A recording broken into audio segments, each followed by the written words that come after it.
In this video, we will cook the mushroom ragu with orange sauce. To cook this ragu, we will use the following products: mushrooms oyster 400 grams, 1 orange, 1 zucchini, dill, cilantro, garlic, linseed oil, walnut oil, Himalayan pink salt to taste.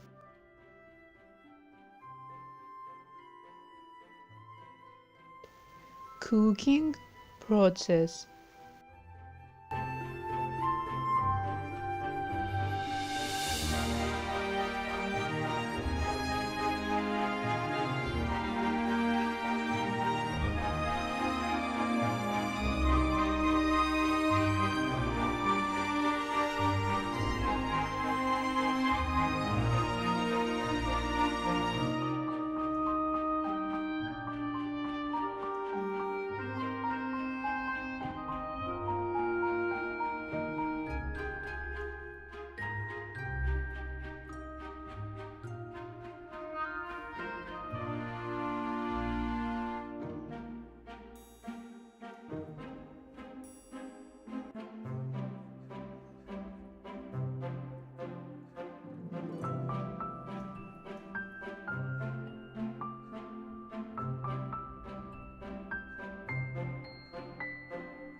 Please rate this video if you like it or even if you don't like. Your opinion is very important to me. Stay with us.